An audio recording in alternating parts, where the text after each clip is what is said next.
Dani Pedrosa adalah pembalap Repsol Honda yang membalap dari 2006 hingga 2018. Sepanjang karirnya pembalap yang akrab dengan cedera ini, tak pernah sekalipun merebut juara MotoGP, walaupun berada di tim pabrikan Honda. Dan pada video kali ini kita tak akan hanya membahas perjalanan karirnya di MotoGP, tapi kita juga akan bahas mengapa ia tak pernah juara di MotoGP, kendati ia sangat tangguh di GP 250cc.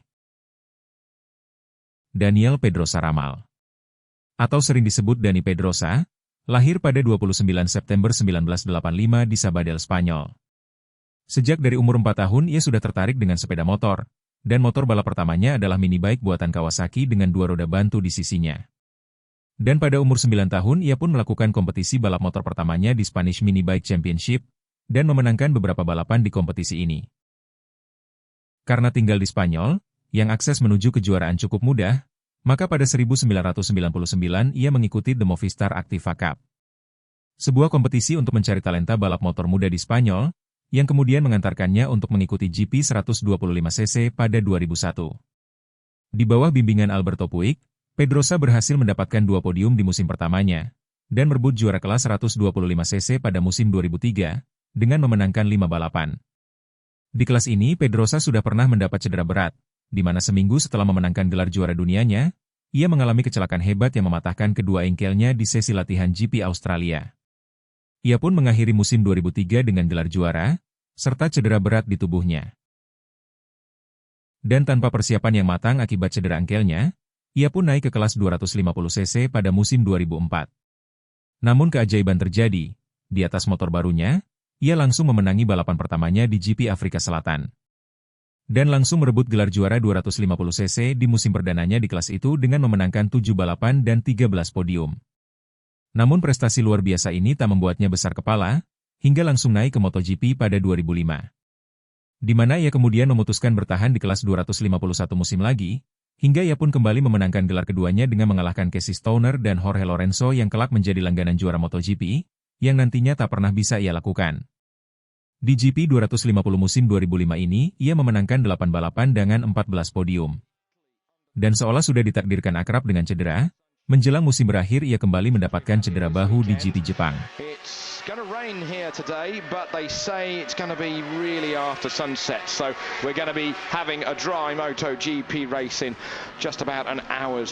Pedrosa pun naik ke MotoGP pada 2006, menggantikan Max Biaggi dan bertandem dengan Nicky Hayden. Pada tahun pertamanya ini, ia pun tampil cukup menjanjikan dan menjadi harapan baru bagi Honda yang terpuruk setelah ditinggal Valentino Rossi.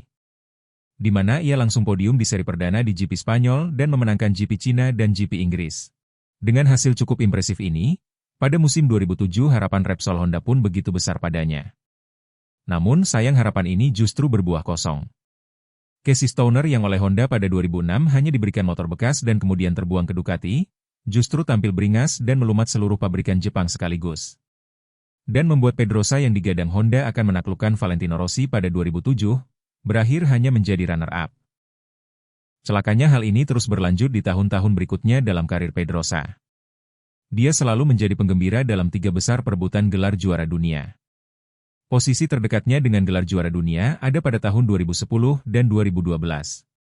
Namun diakhirinya dengan kecelakaan yang membuat lawannya saat itu, yakni Jorge Lorenzo, melaju tanpa lawan akibat ketidakhadirannya saat balapan. Bahkan pada 2013, Pedrosa kembali mengalami kecelakaan hebat pada sesi latihan GP Jerman, yang mematahkan tulang selangkanya. Ironisnya, hal ini terjadi justru di saat ia sedang mencoba merebut pimpinan klasemen dari Lorenzo, yang lebih dahulu cedera. Dan lagi-lagi ia pun harus membiarkan Marc Marquez, rekan setimnya saat itu, melewatinya dan merebut gelar juara dunia tahun 2013. Dan superiornya Marquez pun membuat Pedrosa harus rela menjadi sidekick Marquez bertahun-tahun. Hingga kemudian pada 2018 ia sadar bahwa pengembangan Honda RCV kini tak lagi berpihak padanya. Hingga pada 2019 ia pun memutuskan pensiun dan menjadi test rider KTM. Jadi apa sebenarnya yang terjadi pada Pedrosa? 13 tahunnya yang panjang bersama Repsol Honda, justru berakhir zonk tanpa satupun gelar juara dunia yang bisa ia berikan. Berikut sedikit analisanya. Nasib tak beruntung Pedrosa ini sesungguhnya terjadi pada banyak pembalap Asia, terutama Jepang yang banyak berkompetisi di MotoGP.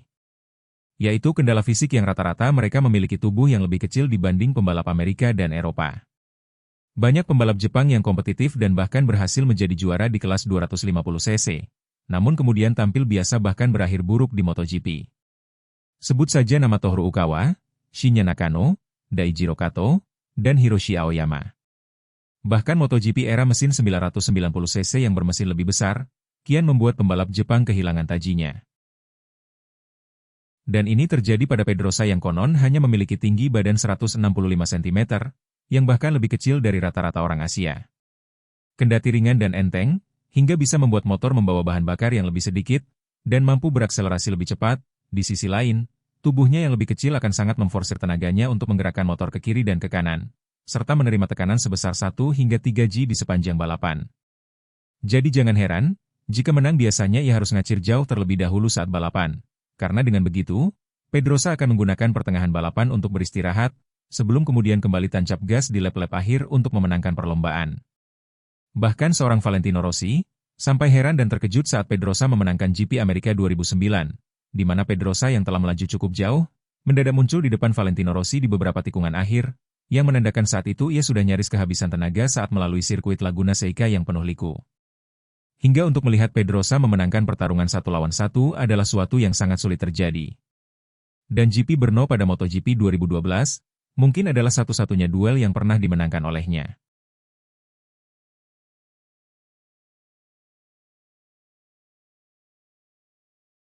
Resiko besar lain yang harus diterima dengan tubuhnya yang kecil adalah, ia akan sangat rapuh bagi mesin MotoGP 1000cc yang mampu melaju hingga 350 km per jam, dan mampu menghasilkan daya hantam setara wrecking ball pada proyek bangunan. Hal inilah yang membuat Pedrosa dengan mudah dan berulang kali mendapat cedera parah. Bahkan kecelakaan kecil yang akan biasa pada pembalap normal, akan menjadi fatal saat terjadi padanya. Jadi jangan heran jika Pedrosa sangat dikdaya pada kelas 250cc dengan merebut 2 kali juara berturut-turut. Namun tak mampu meneruskannya saat berada di MotoGP yang memiliki kapasitas mesin yang 4 kali lebih besar, yang menuntut kekuatan fisik di atas rata-rata untuk bisa mengendarainya.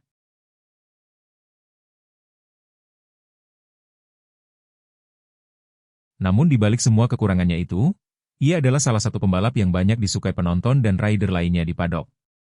Ia adalah seorang yang rendah hati dan tahu menempatkan posisi dalam tim, hingga ia jarang berkonflik dengan rider lain. Ia juga siap dinomorduakan saat rekan setimnya tampil lebih baik darinya seperti saat bersama Stoner dan Marquez. Bahkan saat kembali tampil sebagai wildcard untuk KTM pada GP Misano 2023, ia dengan bijak berusaha untuk tidak mengganggu Banaya yang sedang memperebutkan gelar juara dunia 2023. Dan kendati tak pernah membawa Honda juara dunia, masukannya pada Honda tetap membuat Honda pada jalan juara bertahun-tahun dengannya, karena ia juga seorang pembalap yang baik dalam mengembangkan motor. Terbukti tanpa kehadirannya di atas RCV, pengembangan Honda pun kocar-kacir, yang membawa Honda ke tahun tergelapnya di MotoGP.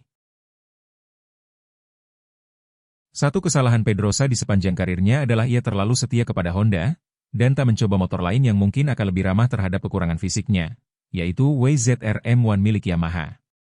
Yang mana dengan dukungan yang kuat dari Repsol, hal ini sangat mungkin bisa saja terjadi, seperti yang nyaris terjadi pada Alex Criville tahun 2000 silam. Di mana keputusan Criville untuk mencoba juara dengan pindah ke Yamaha didukung penuh oleh Repsol. Yang mungkin saja, jika Pedrosa berani melakukan hal ini, ia bisa jadi akan menempatkan namanya di daftar salah satu kampiun MotoGP.